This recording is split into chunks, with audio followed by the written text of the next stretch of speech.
ఇప్పుడు just like ఎవరైనా ఒకరు చెప్పండి. ఇఫ్ స్టేట్మెంట్ దీనికి దీనికి డిఫరెన్స్ ఏంటి?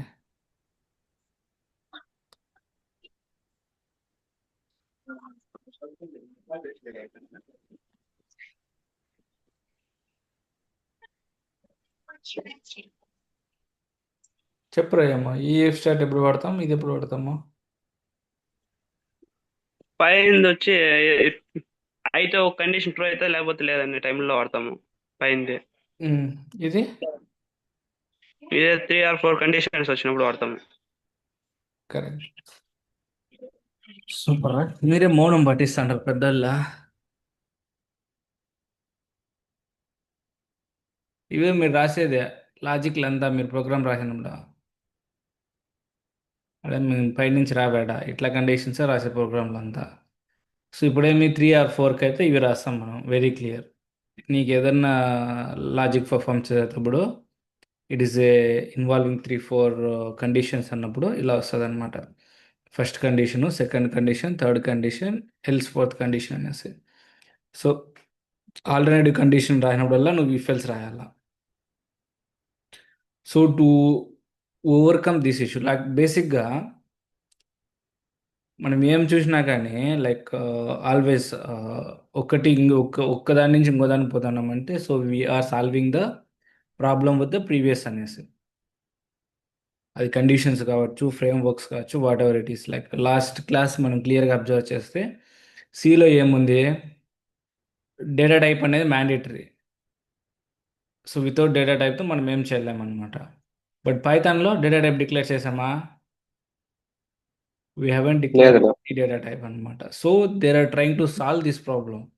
సో మనకి అంటే ఎవరైతే డెవలపర్స్ ఉన్నారో వాళ్ళకి ఫ్లెక్సిబిలిటీ చేయడానికి సో డేటా టైప్స్ అనేది ఇంటర్నల్గా హ్యాండిల్ చేస్తారనమాట. ఇన్స్టెడ్ మీరు రాయొద్దండి, so I can handle it అనేసి. So they can improve here. ఏమి డేటా టైప్స్తో ఇంప్రూవ్ చేశారు ఇక్కడ. సో మీరు ఏ చూసినా కానీ మోస్ట్లీ ఐదర్ న్యూ ఫీచర్ వస్తుంది లేకపోతే ఇంప్రూవ్డ్ అని వస్తుంది అనమాట. డేటా టైప్ ప్రాబ్లమ్ సాల్వ్ చేశారు ఇక్కడ.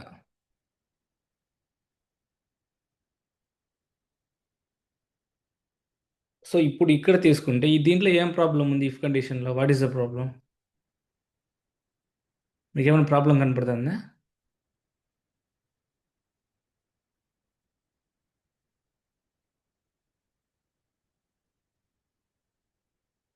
మనం స్విచ్ పోవాలంటే ఇఫ్లో దెర్ ఈస్ సమ్ ప్రాబ్లమ్స్ రా.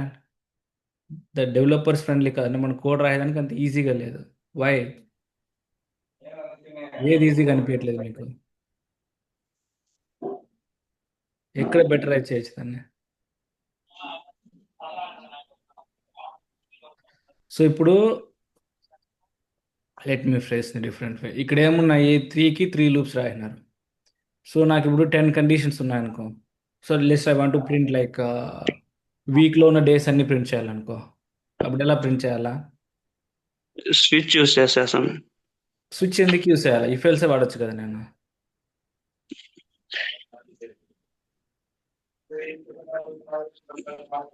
దీనికి బైట్స్ తక్కువ ఉంటాయి అనుకుంటా. It's not about the bytes, it's not about the bits. It's only about the user experience. అంటే డెవలపర్ యొక్క ఇది అనమాట. If I want to write here, నేను ఎన్ని రాయాలి? 1 2 3 ఇలా ఇఫ్ ఎల్స్ అని 6 టైమ్స్ రాయాలి. 6 టైమ్స్ రాసి సెవెంత్ టైం ఎల్స్ రాస్తాను. సో నీకు 6 టైమ్స్ రాస్తే అది ఎంత తక్కువ ఉంటుంది ఫస్ట్ ఆఫ్ ఆల్. సో అది ఈవెన్ ఎవరైనా చదివినా కూడా దే డోంట్ అండర్స్టాండ్ అనమాట. ప్రోగ్రామ్ అనేది నువ్వు ఎప్పుడైనా రాసేటప్పుడు there is a two perspective. ఒకటి ప్రాపర్గా ఎగ్జిక్యూట్ అవుతుందా లేదా, అంటే ఇప్పుడు నువ్వు ఇలానే రాసినా కానీ ఏ లూప్స్ ఎగ్జిక్యూట్ అవుతుంది క్లియర్గా. నీకు సండే మండే ట్యూస్డే అని ప్రింట్ అవుతుంది. సేమ్ దీన్ని నువ్వు ఇలా పెట్టేసి లైక్ ఇక్కడ ఫస్ట్ అంటే డే 1 అనుకో. Is day 1 is like day 1 is Sunday.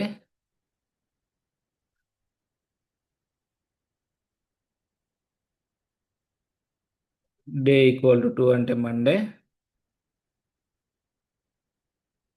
ఇలా రాసుకుంటూ వెళ్ళిపోవచ్చు నువ్వు. ఇలా సేమ్ 7 లూప్స్ ఇట్లా కంటిన్యూస్గా రాసుకుంటూ వెళ్ళిపోవచ్చు. అది కూడా ప్రింట్ అవుతుంది అనమాట. బట్ నువ్వు ఎప్పుడైతే చదివేదాన్ని ట్రై చేస్తావో అప్పుడు ఇది వెరీ డిఫికల్ట్ వస్తుంది. సో ఇలాగ ఒకవేళ 20 కండిషన్స్ ఉన్నాయనుకో, నువ్వు 20 ఇఫెల్స్ ఇఫెల్స్ ఇఫెల్స్ ఇఫెల్స్ రాసుకుంటూ పోవాలా. ప్లస్ ఎగ్జిక్యూషన్ ఎలా జరుగుతుందంటే, ఫస్ట్ ఈ లైన్ ఎగ్జిక్యూట్ అవుతుంది.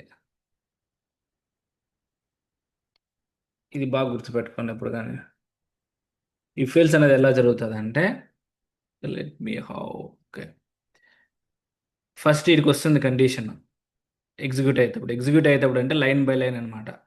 నీకు ఏదైనా రన్ చేస్తావు కదా, ప్రోగ్రామ్ రన్ చేసేటప్పుడు ఎలా జరుగుతుంది అనేసి మీనింగ్ దానికి. ఫస్ట్ ఇది చెక్ చేస్తున్నావు, అది కాలేదంటే మళ్ళీ ఏం పోతున్నావు, దీనికి వస్తున్నావు, అది కూడా కాలా నీకు.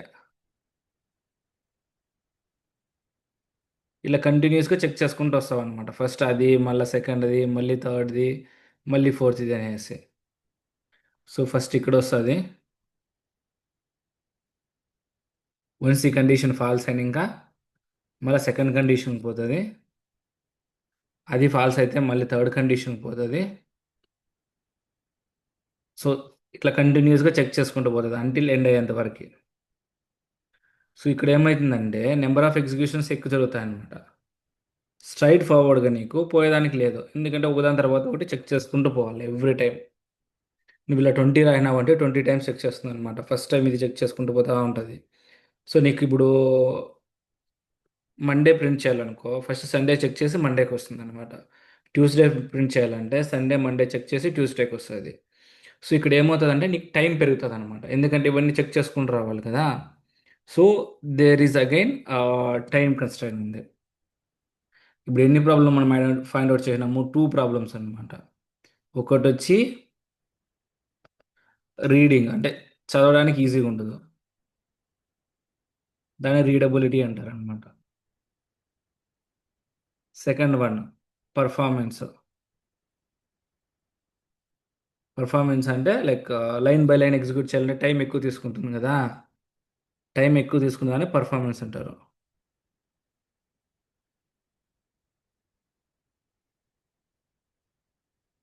సో ఈ రెండింటిని ఓవర్కమ్ చేయడానికి స్విచ్ వచ్చింది. మెయిన్ ఇప్పుడు అర్థమైంది ఏమో ఎందుకు వచ్చిందని. స్విచ్ రాసేటప్పుడు ఎలా రాస్తామంటే ఒకటే కండిషన్ పెట్టింటాము. ఇప్పుడు సేమ్ దీన్నే రాద్దాం స్విచ్ చేయడానికి, డేస్కి రాద్దాం స్విచ్. ఇంతకుముందు ఏం రాసినాము, దీన్ని ఇఫెల్స్ ఇఫెల్స్ ఇఫెల్స్ రాసినాం కదా. సో ఇప్పుడు దీనికి రాస్తే వెరీ సింపుల్ అనమాట. స్విచ్లో డే రాస్తాం ఇక్కడ, ఈ డే తర్వాత ఏమొస్తుంది, కేసులు వస్తుంది దీంట్లో. కేసులో 1 అయితే, డే అనేది 1 అయితే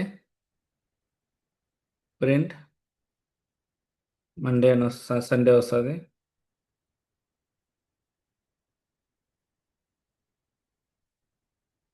సో కేస్ 2 అంటే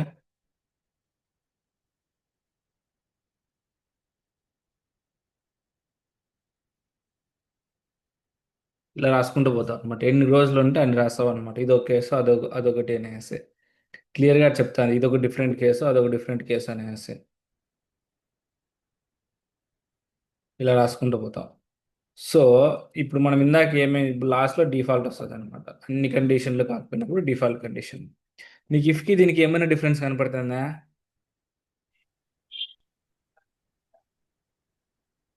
ఏమైనా డిఫరెన్స్ కనపడుతుందా వే ఆఫ్ రైటింగ్లో అనుకో. ఫస్ట్ స్విచ్ వచ్చింది ఇక్కడ, స్విచ్ లోపల ఏం రాసినాను, ఈ స్టేట్మెంట్లు అన్నీ రాసినాను.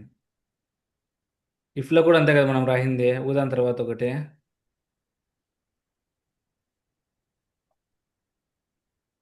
అర్థమవుతుందా లేకపోతే గమ్మున సైలెంట్ ఉన్నారు? అవుతుందన్న. అవునండి. అంటే గుమ్మున ఉంటే నాకు అర్థం కావట్లేదు, మీకు అర్థం అవుతుందా లేకపోతే కన్ఫ్యూజన్లో ఉన్నారా అనేసి.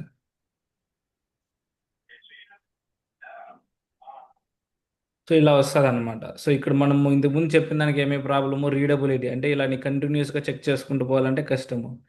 సో ఇక్కడ స్ట్రైట్ ఫార్వర్డ్గా తెలుస్తుంది. డే ఒకటంటే మండే, రెండు అంటే సారీ ఒకటంటే సండే, మండే ట్యూస్డే వెన్స్డే అనేసి ఇట్స్ వెరీ క్లియర్, చూడడానికి అర్థమవుతుంది. రెండోది ఏమంటే నీకు ఎగ్జిక్యూషన్ టైంలో ఎవ్రీ టైము ఫస్ట్ ఇది, సెకండ్ ఇది, థర్డ్ ఇది లైన్లో ఎగ్జిక్యూట్ కాదు. ఒక్కసారి రీడ్ అయిన ఇంకా డే అనేది ఇక్కడ 1 వచ్చింది అనుకో, స్ట్రైట్ ఫార్వర్డ్గా ఇది ప్రింట్ అవుతుంది.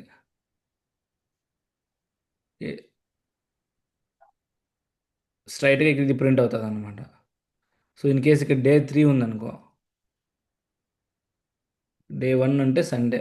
దర్ ఇస్ నో డిఫరెన్స్ అనమాట. ఎందుకంటే ఫస్ట్ కండిషనే కాబట్టి దీనికి ఇఫ్కి అసలు ఏం డిఫరెన్స్ ఉండదు. ఎందుకంటే ఫస్ట్ లైన్ ఎగ్జిక్యూట్ అవుతుంది కాబట్టి. సో సండే వస్తుంది. ఇప్పుడు డే 3 అనుకో. ఫర్ ఎగ్జాంపుల్ 3 తీసుకున్నారు మీరు ఎగ్జాంపుల్.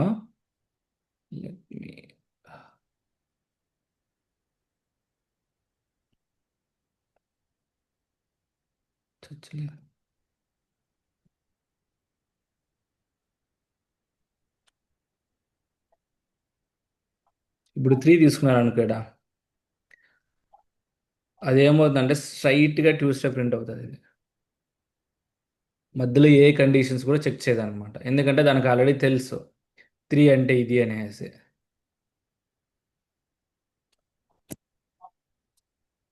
కానీ దీంట్లో ఎలా ప్రింట్ అవుతుంది ఇఫ్ కండిషన్లో?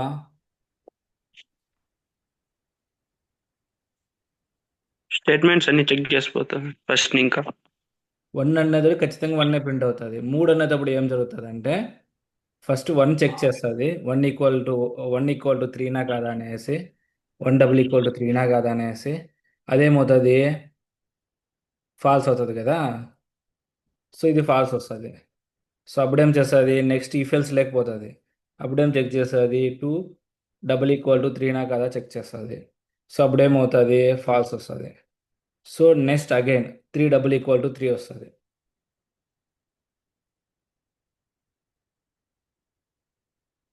సో 3 = 3 వస్తుంది అనమాట. అప్పుడు ఎగ్జాక్ట్గా థర్స్డే ప్రింట్ అవుతుంది నీకు. సో ఇప్పుడు ప్రాసెస్ అర్థమైందా? ఈడేమో 3 లైన్స్లో జరుగుతుంది. ఈడ 3 స్టెప్స్ జరుగుతుంది అనమాట. అలా నీకు 20 ఉన్నాయనుకో, ఎవ్రీ టైము 20 చెక్ చేసుకుంటుంది ఫస్ట్ నుంచి లాస్ట్ వరకు.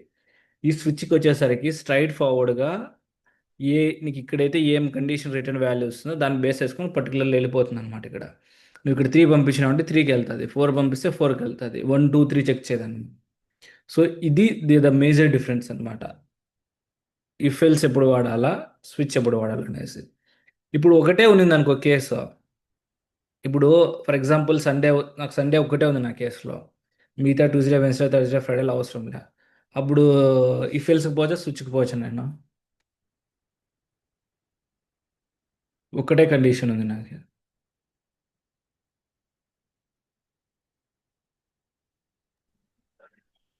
ఇఫ్ కండిషన్ అన్న. ఎగ్జాక్ట్గా స్విచ్కి పోవాల్సిన అవసరం లేదండి. నువ్వు ఇఫ్ అయినా వాడచ్చు, స్విచ్ అయినా వాడచ్చు. But most of the times ఇఫ్కే మనం పోతాం అనమాట. ఎందుకంటే ఇఫ్ ఎల్స్ ఒకేసారి రెండు వస్తాయి మనకి అక్కడ. సో ఇక్కడ కూడా అంతే, సేమ్ స్విచ్లో కేస్ డిఫాల్ట్ వస్తుంది. సో ఇప్పుడు నాకు 10 కండిషన్స్ ఉన్నాయి అనుకో, అప్పుడు ఏం చేస్తాను?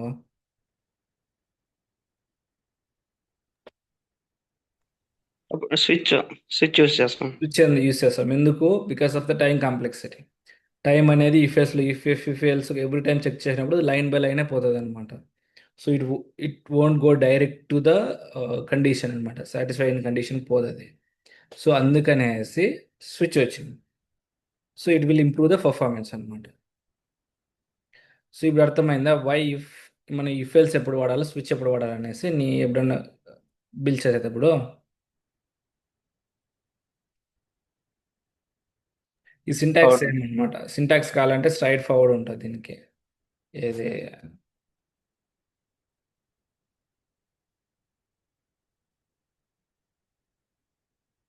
సేమ్ మనం ఇక్కడ ఎలా రాయినామో అలానే ఉంటుంది. కేసు జస్ట్ ఎవ్రీ కేస్కి బ్రేక్ ఉంటుంది అంతే.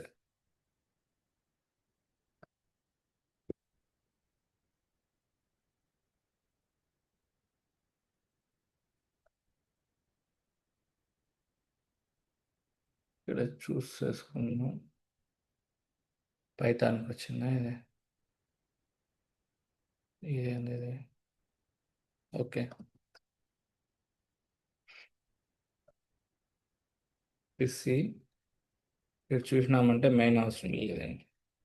ఇక్కడ సేమ్ మనం అదే ఎగ్జాంపుల్ చెప్పినా కదా. డే 3 అంటే ఏమవుతుంది, స్ట్రైట్గా ఇది ప్రింట్ అవుతుంది అనమాట. మధ్యలో ఎక్కడ చెక్ చేయని కూడా చెక్ చేయలేదు. ఓకే.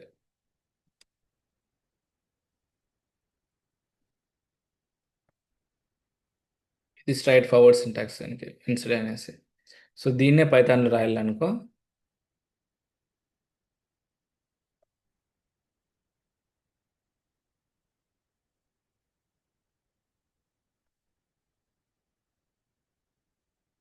పైథాన్లో నాకు చెప్తుంది కదా అట్లా స్టేట్మెంట్లు అవేం అవసరం లేదు, స్ట్రైట్ ఫార్వర్డ్ రన్ చేసుకోవచ్చు మనం. ఇక్కడ మ్యాచ్ వస్తుంది, అటు స్విచ్ ఎలా వస్తుంది, ఇక్కడ మ్యాచ్ వస్తుంది అనమాట. సింపుల్ స్మాల్ చేంజ్ ఉంటుంది దీనికి. రిమైనింగ్ సింటాక్స్ అంతా సేమ్ ఉంటుంది అనమాట. ఇక్కడ చూస్తే కేసు 1 అగైన్ బ్రేక్, బ్రేక్ లేదు అంటే అది మ్యాండేటరీ కాదు కాబట్టి బ్రేక్ మొత్తం తీసేసాడు అనమాట. చెప్పా కదా లాంగ్వేజ్కి బెటరైజేషన్ ఉంటుంది అనేసి. సో బ్రేక్ తీసేసినాడు, రిమైనింగ్ అంతా సేమ్ అనమాట. Case 1, case 2, case 3 by default case ఇది. సో సో ఇలా రాస్తారు స్విచ్ స్టేట్మెంట్. సో మీ ప్రోగ్రాంలో కూడా ఎప్పుడైనా నీకు ఇలాంటి రిక్వైర్మెంట్ వస్తే మీరు క్లియర్గా చూడాలన్నమాట. ఫస్ట్ ఏది బెటర్గా ఉంటుంది, ఇఫ్ స్విచ్ అనేసి దాన్ని బట్టి మీరు డిసైడ్ చేసుకోవచ్చు. So next while. సో ఈ వైల్ అనేది ఎప్పుడు యూస్ చేస్తామంటే ఎవరికైనా ఏమైనా ఐడియా ఉందా వైల్ ఎప్పుడు వాడతాం అనేసి? Any understanding?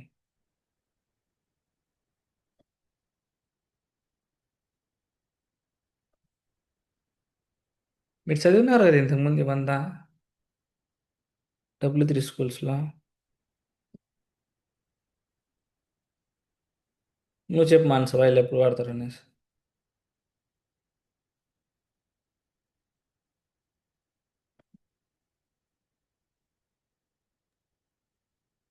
మీకు అర్థమైతేనే నాకేం డౌట్, ఎవరు పాటు సైలెంట్ కూర్చోండరు.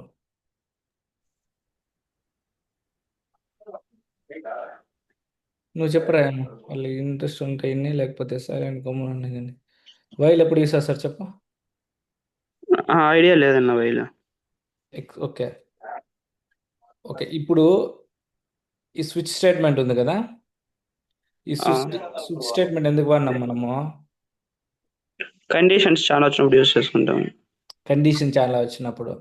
సో ఫర్ ఎగ్జాంపుల్ ఇప్పుడు వీక్ మనము ప్రింట్ చేస్తున్నాం కదా, ఎగ్జాక్ట్గా ఆ, వీక్ అనేది మంత్లో ఎన్నిసార్లు రిపీట్ అవుతుంది? 7 times, వీక్ అనేది 4 మంత్లో times, 4 టైమ్స్. 4 times. సో ఇప్పుడు మోస్ట్ ఆఫ్ ద యాక్టివిటీస్ కానీ మోస్ట్ ఆఫ్ ద నువ్వు రియల్ టైంలో చూస్తే ఎవ్రీథింగ్ రిపీటెడ్ టాస్క్స్ ఉంటాయి అన్నమాట. సో నీకు ఈ డే అనేది స్టార్ట్ అయ్యి డే ఎండ్ అయ్యేటప్పుడు నెక్స్ట్ డే కూడా మళ్ళీ డే స్టార్ట్ అవుతుంది, డే ఎండ్ అవుతుంది. మోస్ట్ ఆఫ్ ద టైమ్స్లో 60 to 70% ఆఫ్ ద టైమ్స్ నువ్వు రిపీటెడ్ వర్కే చేస్తావు. బట్ ఈ రిపీటెడ్ వర్క్ని ఇది ఏమైనా హ్యాండిల్ చేస్తుందా? నేను లో రిపీటెడ్ వర్క్ అనుకో, continuous loop, it's call as repeated ఆ లూప్ అనుకోవచ్చు మనం. మనం చెప్పింది ప్రోగ్రామింగ్ లాంగ్వేజ్ ఎవరికి రాస్తాం? మన ప్రాబ్లమ్ సాల్వ్ చేసేదానికి ఏదో ప్రోగ్రామింగ్ రాస్తాం కదా మనము. సో మన హ్యూమన్ లైఫ్లో రిపీటెడ్ అనేది వన్ ఆఫ్ ద ఇది కామన్ థింగ్ అనమాట. సో ఈ కామన్ థింగ్స్ని దీంట్లో ఏమైనా అడ్రస్ చేస్తున్నాయా? ఈ ఫేస్ అడ్రస్ చేస్తుందా లూప్ని, అంటే కంటిన్యూస్గా జరిగేటప్పుడు? లేదు.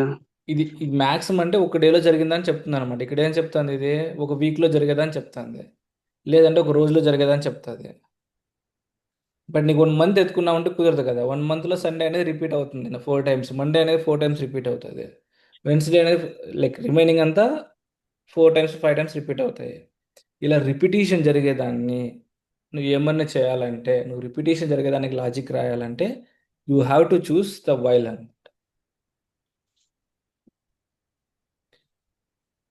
క్లియర్, ఇప్పుడు అర్థమైందా when we have to choose the while అనేసి? When you feel something is repeated more than the 2 times or 3 times అనేటప్పుడు then you have to go for loop. Loops is basically 2 types ఉంటాయి అనమాట, while loop, for loop. So ఇప్పుడు నేను ఇదే లాజిక్ని ఏం చేయాలి, 1 మంత్కి రిపీట్ చేయాలి నేను. అప్పుడు ఏం చేస్తా, ఇక్కడ స్విచ్ రాసుకుంటా. సో ఈ లాజిక్ ఏం కావాలి నాకే,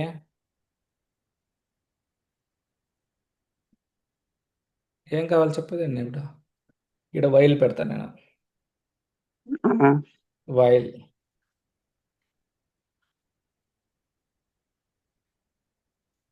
వన్ మినిట్. మీకు ఎక్కువ నా వాయిస్ నాకు మళ్ళీ 2 టైమ్స్ వినపడుతుంది మీకు? నేను నార్మల్గానే వినిపిస్తాను. పైన ఇప్పుడు వైల్ ఇక్కడ ఎక్కడో కండిషన్ రాస్తాం అనమాట. ఈ కండిషన్ రాసి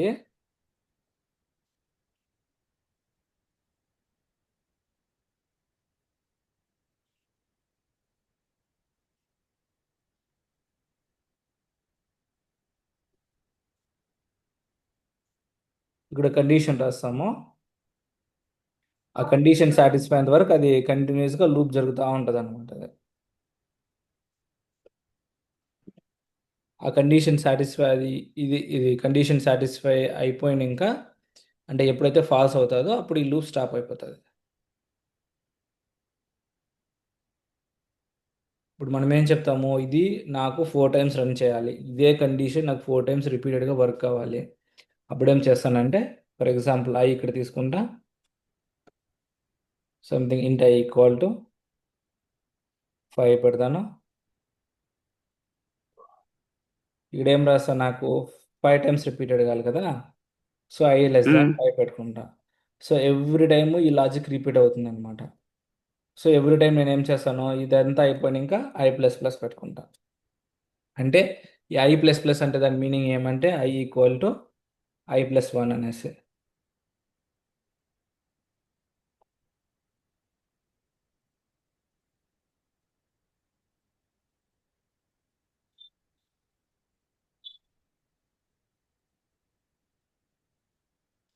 ఇది 4 టైమ్స్ ఇట్లా ఏమన్నా కానీ నీకు రిపీటెడ్ లాజిక్ రాయాలన్నప్పుడు ఇది యూస్ చేస్తాం అనమాట. సో ఇలా ఇలా కంటిన్యూస్గా జరుగుతుంది. ఇప్పుడు ఇప్పుడు నీకు ఇదేమవుతుంది అంటే ఇదే లూప్ అనేది 4 టైమ్స్ ఎగ్జిక్యూట్ అవుతుంది. సో 4 టైమ్స్ ఎగ్జిక్యూట్ అవుతుందంటే నీకు ఆల్మోస్ట్ 1 మంత్ కవర్ అయిపోతుంది అనమాట. 4 సండేస్ 4 మండేస్. సో ఇలాంటి రిపీటెడ్ లాజిక్ రాయాల్సి వచ్చేటప్పుడు మనం వైల్ యూస్ చేస్తాం. సో బేసిక్గా వైల్లో ఏముంటాయి అంటే బాగా గుర్తుపెట్టుకోవాల్సింది ఒకటి ఇది, ఈ కండిషన్ అనమాట. ఆ, ఇది లూప్ కండిషన్ వస్తుంది. ఇక్కడేమో ఈ కండిషన్ ఏమి అవునా కదా చెక్ చేసి సేమ్ ఇది పోతుంది. అదే దాన్ని నువ్వు వైల్లో రాయినావంటే ఇట్స్ కంటిన్యూస్గా, అంటే ఈ ప్రాసెస్ అనేది రిపీటెడ్గా జరగాలి అనేసి. అది ఇఫ్లో రాయినావంటే జస్ట్ ఒకసారి ఎగ్జిక్యూట్ అవుతుంది, ఇది ఎగ్జిక్యూట్ అవుతుంది, లేకపోతే నెక్స్ట్ ఫాల్స్లోకి వెళ్ళిపోతుంది. ఈ కీవర్డ్స్లో ఎంత డిఫరెన్స్ ఉంది చూడు, మీరు రాసే లాజిక్ సేమ్ అనమాట, ఈ కండిషన్ సేమ్, బట్ దాని ముందర యూస్ చేసే కీవర్డ్ ఇంపార్టెంట్ ఇక్కడ. సో ఇక్కడేమో ఇఫ్ అన్నప్పుడు 1 టైం ఎగ్జిక్యూట్ అవుతుంది, వైల్ అయినప్పుడు ఇది కంటిన్యూ ఎగ్జిక్యూట్ అవుతానే ఉంటుంది. నువ్వు ఇది రాయలేదనుకో, ఇది ఇన్ఫినైట్ లూప్ అనమాట.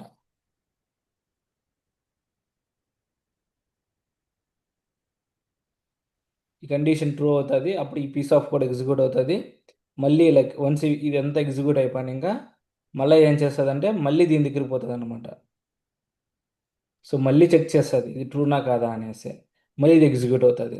ఫర్ ఎగ్జాంపుల్ మనం ఇప్పుడు ఫస్ట్ ఏముండదు, ఐ ఈక్వల్ టు 5 అన్నామా, ఐ ఈక్వల్ టు 1 పెడదాం ఇక్కడ. ఐ ఈక్వల్ టు 1 పెట్టిన, ఫస్ట్ ఏమి 1 < 5 ఏమొస్తుంది,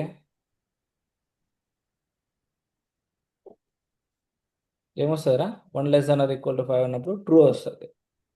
సో అప్పుడు ఇది లాజిక్ ఎగ్జిక్యూట్ అవుతుంది ఇక్కడ దాకా.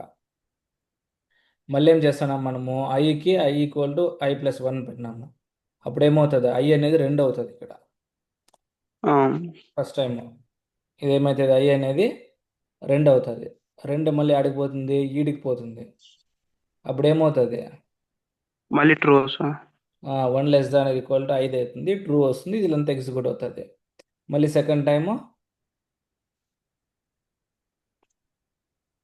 అది 2 వచ్చింది, 2 < 5 అవుతుంది, సేమ్ మళ్ళీ ట్రూ, మళ్ళీ రిపీట్ అవుతుంది లాజిక్.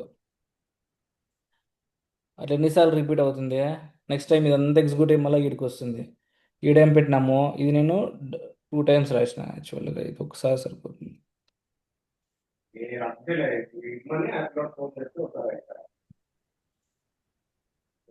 కండిషన్ సాటిస్ఫై అయ్యే వరకు ట్రూ వస్తారు. ఇట్లా కండిషన్ ఇప్పుడు 3 అవుతుంది, 3 < 5, 3 < 5 ఈక్వల్ టు ట్రూ వస్తుంది. మళ్ళీ లూప్ ఎగ్జిక్యూట్ అవుతుంది, మళ్ళీ ఐ ప్లస్ ప్లస్ రాసిన కాబట్టి 4 < 5.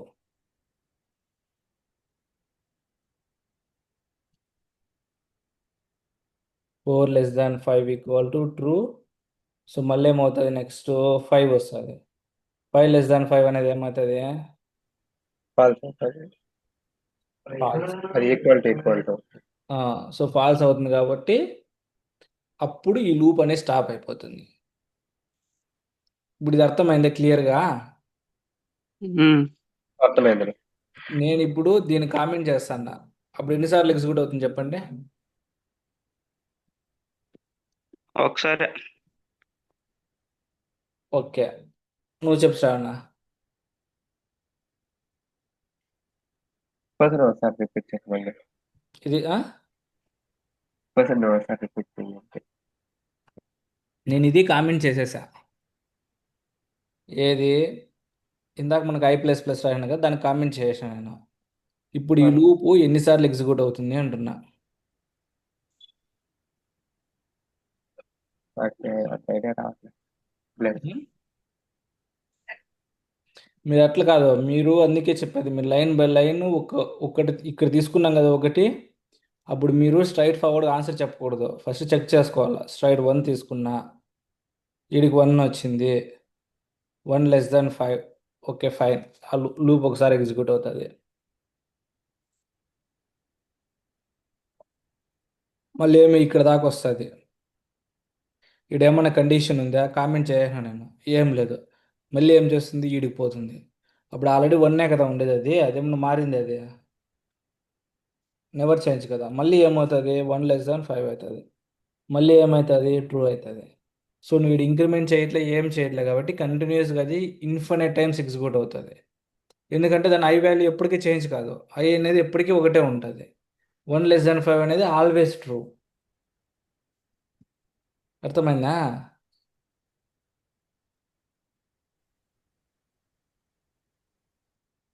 ఏం అర్థమైందా? ఇంపార్టెన్స్ అయిందన్న. ఆఫ్ ఇంపార్టెన్స్ ఆఫ్ ఇంక్రిమెంట్ అనేది అంత ఇంపార్టెంట్ అనమాట. ఇక్కడ నువ్వు లూప్ రాసేటప్పుడు వెరీ కేర్ఫుల్. నువ్వు ఇంక్రిమెంట్ కానీ డిక్రిమెంట్ కానీ దాని వాల్యూస్ని ఎలా చేంజ్ చేస్తున్నావు చాలా బాగా చూసుకోవాలి. ఈ ఒక్క చిన్న కండిషన్ పోయిందంటే ఇది ఇన్ఫినిట్ లూప్కి వెళ్ళిపోతుంది. సో అందుకే నువ్వు ఎప్పుడైనా లూప్ కండిషన్ రాసేటప్పుడు you have to go through అనమాట. ప్రోగ్రామ్ రాసేటప్పుడు ఒకటి తీసుకోవాలి, ఒక వాల్యూ తీసుకొని ఎవ్రీ లైన్ చెక్ చేసుకుంటూ పోవాలి ఎలా జరుగుతుంది అనేసి ఇక్కడ దాకా. సో ఇది అర్థమైతే ఒకసారి మనము ఇది చెక్ చేద్దాము, నేను ఇందాక చెప్పింది కరెక్టా కాదా అనేసి. ఓకేనా? సేమ్ ఇదే లాజికే తీసుకుందాము. సో ఇందాక HCPP రాసినాం కదా, ఇంటి డే కూడా పెట్టినాను కదా. ఇప్పుడు మనకు డేతో పని లేదు, వైల్ లూప్.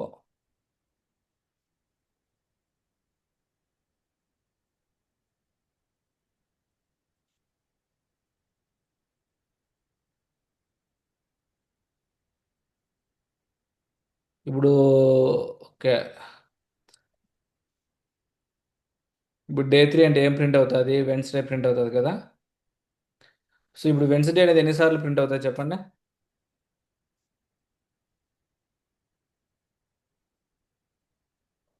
5 టైమ్స్ ప్రింట్ అవుతుంది. ఇప్పుడు ఒకవేళ బట్టి ఇది 2 పెడితే ట్యూస్డే ప్రింట్ అవుతుంది. ఏం ప్రింట్ అవుతుంది? Tuesday 5 times print Tuesday. అవుతుందా? ఆ, ఇప్పుడు ఇక్కడ 5 రాసినాం కాబట్టి ఎందుకు కంటిన్యూస్ ప్రింట్ అవుతానే ఉంది అది? కింద ఇచ్చిండము మనం అదే. బ్రేక్ అనే కండిషన్ అదే కదా చెప్పింది నీకు. సో మీరు లాజిక్ అనేది టాప్ టు బాటమ్ క్లియర్గా చూడాలా. ఇది switch condition okay, but increment add ఇచ్చినా నువ్వు, ఇంక్రిమెంట్ ఇవ్వలేదు కదా. సో అందుకే ఇంక్రిమెంట్ అనేది అంత ఇంపార్టెంట్ అనమాట. ఇంక్రిమెంట్ రాయని దానివల్ల చూడు వెళ్ళిపోతుంది అది. ఇప్పుడు చూడు క్లియర్గా 5 టైమ్స్ ప్రింట్ అయింది. సో ఇప్పుడు అర్థమైంది నేను ఇందాక చెప్పింది.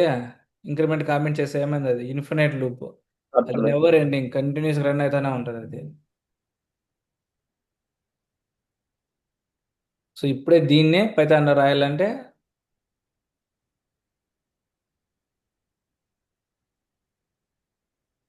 పైథాన్లో కూడా సేమ్ కండిషన్ అనమాట. While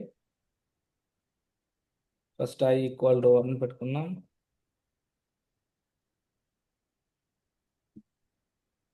r=5.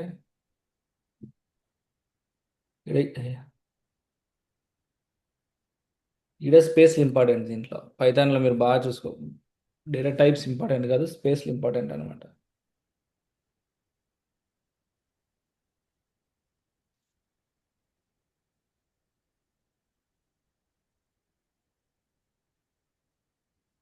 చూడు కర్లీ బ్రేసెస్ ఉండు పైథాన్లో, ఎందుకంటే స్పేస్లతోనే మేనేజ్ చేస్తుంది అది. సో ఇప్పుడు దీంట్లో ఇది ఎన్నిసార్లు ప్రింట్ అవుతుంది చెప్పండి ఇది. ఈడ వెడ్నెస్డే ఎన్నిసార్లు ప్రింట్ అవుతుంది? Infinite times. Exactly that's infinite type. ఎందుకు ఇది కూడా మనం ఏం చేసినాము, మిస్ చేసినాం. ఏం మిస్ చేసినాము? I equal to I plus plus అనేసి. ఇంక్రిమెంట్. దిస్ మల్టిపుల్ వేస్లో రాయచ్చు దీన్ని, గుర్తుపెట్టుకోండి. ఐ ప్లస్ ప్లస్ అనే దాన్ని, ఐకి ఒకటి వాల్యూ యాడ్ చేయడం అనే దాన్ని మల్టిపుల్ వేస్లో రాయొచ్చు. సో ఇప్పుడు రన్ చేస్తే ఇది ఓన్లీ 5 టైమ్స్ ఎక్సిక్యూట్ అవుతుంది. సో ఇది వెరీ ఇంపార్టెంట్ అనమాట. దీనిలో ఏ దాంట్లోనే కానీ లాస్ట్ మనం ఇఫెల్స్లో ఏం నేర్చుకున్నామో, కండిషన్స్ నేర్చుకున్నాం. How to right A conditions అనేసి. ఈడ కండిషన్స్తో పాటు ఇంక్రిమెంట్ కూడా అనమాట, ఎందుకంటే ఇది లూప్.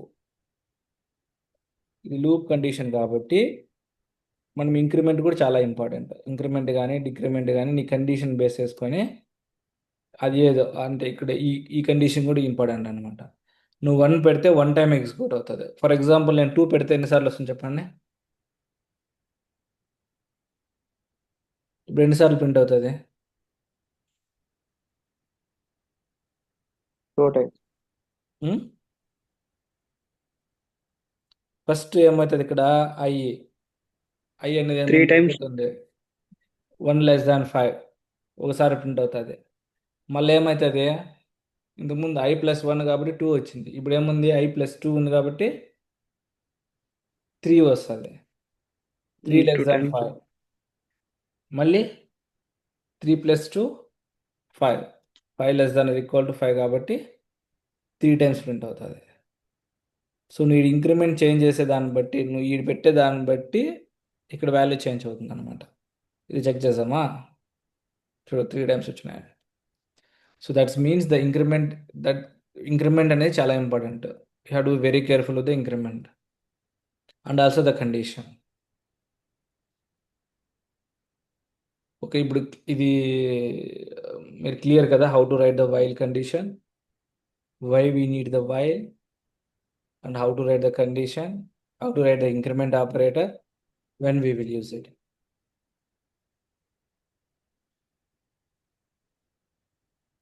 వైల్ ఓకేనా? సో మీకు వైల్లో ఇప్పుడు రాసేటప్పుడు ఏం డిఫికల్ట్ అనిపించింది చెప్పండి మీకు? ఇప్పుడు దీంట్లోనే చూసినాం మనము, నీకు ఏం డిఫికల్ట్ కనిపిస్తుంది దీంట్లో? సేమ్ ఇందాక ఇఫ్లో మనకి డిఫికల్టీ ప్రకారం మన స్విచ్ చేంజ్ అయినాము. ఇప్పుడు వైల్లో ఏం డిఫికల్టీ ఉంది?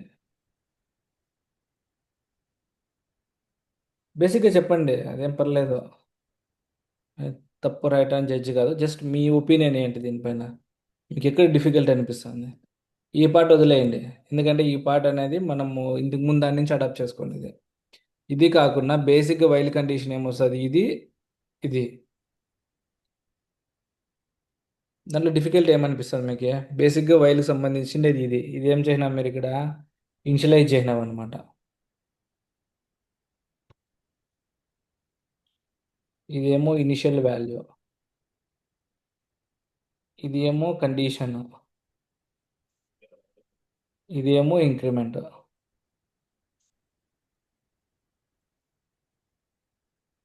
మీకు ఇక్కడ ఏం డిఫికల్ట్ అనిపిస్తుంది చెప్పండి? నేను ఇప్పుడే రాస్తే కదా. సో ఇప్పుడు వైల్ లూప్ అర్థం చేసుకోవాలంటే ఏమేమి చూడాలి? ఫస్ట్ ఇనిషియల్ వాల్యూ ఆడుందా అని వెతుక్కోవాలా. ఆ తర్వాత ఏం కండిషన్ ఉందిరా అని వెతుక్కోవాలా. ఇంక్రిమెంట్ యాడ్ ఉంది, బాటంలో ఉందన్నమాట. సో నువ్వు ఒక వైల్ కండిషన్ రాయాలంటే నువ్వు టాప్ టు బాటం మొత్తం అన్నీ చూసుకుంటా ఉండాలి నువ్వు. ఇంక్రిమెంట్ యాడ్ ఉంది, కండిషన్ యాడ్ ఉంది, ఇనిషియల్ వాల్యూ యాడ్ ఉంది, కండిషన్ యాడ్ ఉంది, ఇంక్రిమెంట్ యాడ్ ఉంది అనేసి. సో అగైన్ సేమ్ మనము ఇక్కడ ఫస్ట్ ఇఫ్ లూప్లోకి వచ్చినామంటే what is the main problem అంటే ఇక్కడ రీడబిలిటీ. నీకు ఒక పాటికి అర్థం కాదనమాట, నువ్వు అన్నీ చూసుకుంటూ పోతా ఉండాలి యాడ్ ఏం కండిషన్ ఉందిరా అనేసి. కదా ఇవి ఒక్కోటి చెక్ చేసుకుంటూ పోవాలి కదా. సేమ్ ఇక్కడ కూడా అంతే, that is the major problem అనమాట. సో అన్నీ ఒక చోట లేవు. ఇనిషియల్ వాల్యూస్ ఒక చోట ఉన్నాయి, కండిషన్ ఒక చోట ఉంది, ఇంక్రిమెంట్ ఒక చోట ఉంది. ఇవే నువ్వు పైథాన్లో చూసినా కూడా దేర్ ఇస్ నో చేంజ్. ఇక్కడేమో ఇనిషియల్ వాల్యూస్ ఉన్నాయన్నమాట. ఇక్కడేమో కండిషన్ ఉంది, ఇక్కడేమో ఇంక్రిమెంట్ ఉంది. ఈ మూడు ఒకే చోట ఉన్నాయా? So again readability main problem అనమాట. So difficult to understand first of all ఏం కండిషన్ రాసినాడు, ఎందుకు రాసినాడు అనేసి.